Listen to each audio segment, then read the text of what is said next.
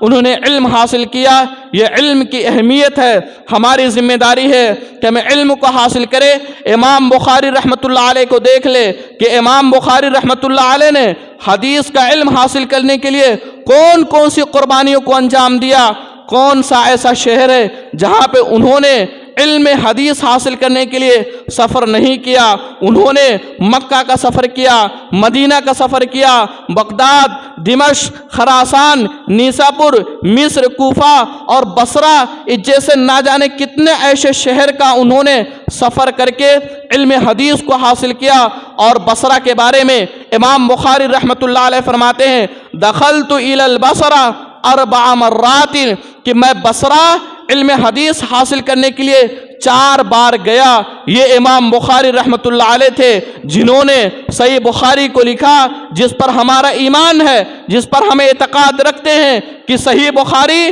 قرآن مجید کے بعد اس دنیا کی سب سے معتبر کتاب اگر کوئی کتاب ہے تو صحیح بخاری ہے۔ ان کے مؤلف نے اگر علم حاصل کیا تو بہت زیادہ قربانیاں دے کر حاصل کیا۔ اسی طریقے سے ہم دیکھ لیں سعید بن مسیب کے بارے میں دیکھیں، امام احمد بن حنبل رحمۃ اللہ علیہ فرماتے ہیں سعید بن مسیب کے بارے میں، وہ کہتے ہیں کہ کنت ارحل الایام واللیالی فی طلب العلم الواحد، کہ سعید بن مسیب رحمۃ اللہ رضی اللہ تعالیٰ عنہ ایک علم حاصل کرنے کے لیے بہت سارے دن اور راتوں کو سفر کیا کرتے تھے۔ اسی طریقے سے ہم شعبی رحمۃ اللہ علیہ کو دیکھ لیں کہ انہ خرج من الکوفہ الی مکہ فی 3 احادیث، کہ امام شعبی رحمۃ اللہ علیہ یہ کوفہ سے مکہ جاتے ہیں، سفر کرتے ہیں علم حدیث حاصل کرنے کے لیے، صرف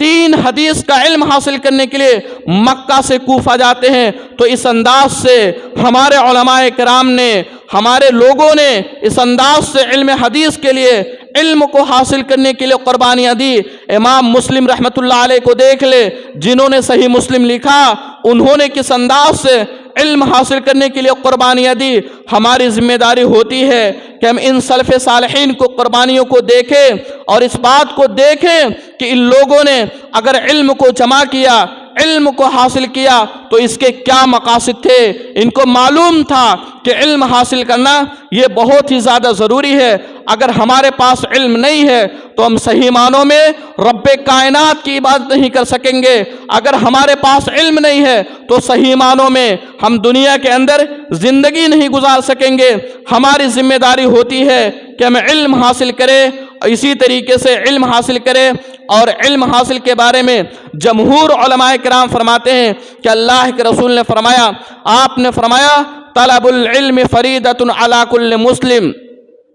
کہ علم کا حاصل کرنا یہ تمام کے تمام مسلمانوں کی ذمہ داری ہے، تمام کے تمام مسلمان پر واجب اور ضروری ہے کہ علم کو حاصل کرے۔ علم کے سلسلے میں 2 قسمیں ہیں، علم کی 2 قسمیں بیان کی جاتی ہے۔ ایک علم العلم الواجبی، ایسا علم جس کو حاصل کرنا تمام کے تمام لوگوں کی ذمہ داری ہے، اور دوسرا علم العلم الکفائی، ایسا علم کہ اگر ہم میں سے بعض لوگ وہ علم حاصل کر دے تو تمام کے تمام لوگوں کی طرف سے کفایت کر جائے گا۔ لیکن ہم اس بات کو جانیں وہ علم، جس علم کو حاصل کرنا تمام لوگوں کی ذمہ داری ہے، وہ علم کیا ہے؟ وہ علم یہ علم ہے جو ہماری روزمرہ کی زندگیوں میں ہمارے سامنے کام آتے ہیں، ہمارے سامنے پیش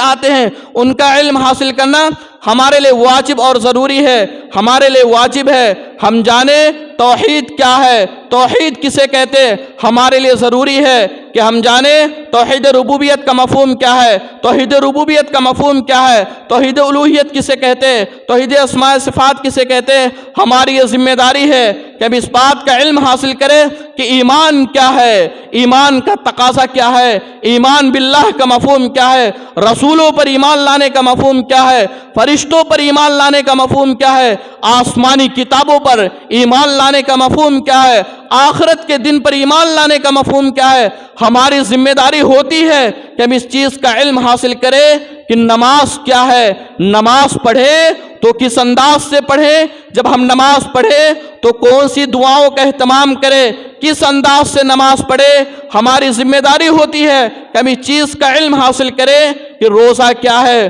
روزہ رکھے تو کس انداز سے رکھے، کن کن چیزوں سے روزہ ٹوٹ جاتا ہے۔ ہماری ذمہ داری ہوتی ہے کہ ہم اس چیز کا علم حاصل کریں کہ حلال و حرام کی تمیز کر سکے، ہم کن چیزوں کو کھائیں، کن چیزوں کو نہ کھائیں، وہ کون سا ہم ایسا دھندا کریں بزنس کرے، ایسی تجارت کرے جو حلال ہے، اور کون سا ایسا تجارت ہے جو حرام ہے۔ ہماری ذمہ داری ہوتی ہے، تمام کے تمام لوگوں کی ذمہ داری ہوتی ہے کہ اس چیز کا علم حاصل کرے کہ پاکی اور ناپاکی کے احکام کیا ہے، ہم کن چیزوں سے پاک ہوتے ہیں اور کن چیزوں سے ناپاک ہوتے ہیں۔ ان چیزوں کا علم حاصل کرنا جو روز مرہ کی زندگیوں میں ہمارے سامنے پیش آتے ہیں، جمہور علماء کرام فرماتے ہیں کہ ان چیزوں کا علم حاصل کرنا ہمارے لیے واجب اور ضروری ہے، تاکہ صحیح معنوں میں ہم اللہ رب العالمین کی اطاعت کر سکے، رسول اکرم صلی اللہ علیہ وسلم کی اطاعت کر سکے، صحیح معنوں میں ہم اس دنیا کے اندر زندگی گزار سکے۔ لیکن یہ افسوس ہوتا ہے آج کے دور کے اندر، موجودہ دور کے اندر، کیا ہم نے اس چیز کا اہتمام کیا؟ کیا ہم نے قرآن و سنت کا علم حاصل کیا؟ کیا ہم نے جانا کہ توحید کیا ہے، توحید کا تقاضا کیا ہے؟ کیا ہم نے جانا اپنے اولاد کو، اپنے گھر والوں کو، اپنے بیوی بچوں کو، اپنے ماں باپ کو ہم نے بتایا، ان کو سکھایا کہ ایمان کیا ہے، ایمان کے تقاضے کیا ہے؟ کیا ہم نے جانا کہ نماز کیا ہے، نماز پڑھے تو کس انداز سے پڑھے، روزہ رکھے تو کس انداز سے رکھے؟ کیا ہم نے جانا کہ کن کن چیزوں سے ہمارا روزہ ٹوٹ جاتا ہے؟ کیا ہم نے جانا کہ حلال چیز کیا ہے، حرام چیز کیا ہے، کن چیزوں سے ہم پاک ہوتے ہیں، کن چیزوں سے ناپاک ہوتے ہیں؟ ہماری ذمہ داری ہے کہ ہم ان چیزوں کا علم حاصل کریں اور بہانے بازی نہ کرے، یہ عذر نہ پیش کرے کہ ہماری عمر زیادہ ہو گئی ہے، اب ہم علم نہیں حاصل کر سکے۔ عمر کچھ بھی ہو، ہم علماء کرام سے جڑے، ان کے دامن کو تھام کر رکھے اور علم حدیث کو حاصل کرے، ہم کتاب و سنت کا علم حاصل کرے، صحابہ کرام رضی اللہ تعالی عنہم مجمعین کی تاریخ کا مطالعہ کرے۔ کیا تمام کے تمام صحابہ کرام بچپن میں تھے؟ کیا تمام کے تمام صحابہ کرام جب ان لوگوں نے علم حاصل کیا، کسی کی عمر 40 سال تھی، کسی کی عمر 50 سال تھی، کسی کی عمر 45 سال تھی، کسی کی عمر 30 سال تھی؟ ہمیں بہانے بازیاں نہ کرے کہ ہمارے پاس ٹائم نہیں ہے، ہماری عمر زیادہ ہو گئی، ہمارے پاس گھروں پر ٹائم ہوتے ہیں، ہمارے پاس موبائل دیکھنے کے ٹائم ہوتے ہیں، ہمارے پاس ٹی وی دیکھنے کے ٹائم ہوتے ہیں، ہمارے پاس ایک جگہ سے دوسرے جگہ سفر کرنا، اپنے دوستوں کے ساتھ جانا، اپنے دوستوں کے ساتھ ٹائم پاس کرنا، ہمارے پاس ٹائم ہوتا ہے۔ لیکن جہاں کتاب و سنت کا مسئلہ آئے، ہم یہ عذر پیش کرے کہ ہمارے پاس ٹائم نہیں ہے، نعوذ باللہ من ذالک۔ ہماری ذمہ داری ہوتی ہے کہ ہم بہانے بازیاں کو چھوڑے۔ ہم دیکھ لیں، ابن مندہ رحمۃ اللہ علیہ کے بارے میں آتا ہے کہ جب انہوں نے علم حاصل کرنا شروع کیا تو ان کی عمر اس وقت 45 سال تھی۔ تو ہماری ذمہ داری ہوتی ہے، ہم کسی بھی عمرے میں ہو، اگر ہمارے پاس علم نہیں ہے تو ہم علماء کرام سے جڑے اور ان سے علم حاصل کرے جو ہمارے لیے روز مرہ کی زندگیوں میں کام آتے ہیں، اس چیز کا علم حاصل کرے۔ اسی طریقے سے ہم دیکھیں کہ علماء کی کیا اہمیت ہے، علماء کرام کی کیا اہمیت ہے۔ علماء کرام کے بارے میں رب کائنات نے قرآن مجید کے اندر فرمایا، سورۃ الزمر کے اندر فرمایا، آپ نے فرمایا قل هل يستوي الذين يعلمون والذين لا يعلمون، کہ اے نبی اکرم صلی اللہ علیہ وسلم آپ کہہ دیجئے کیا وہ لوگ جن کے پاس علم ہے اور جن کے پاس علم نہیں ہے، کیا دونوں برابر ہو سکتے؟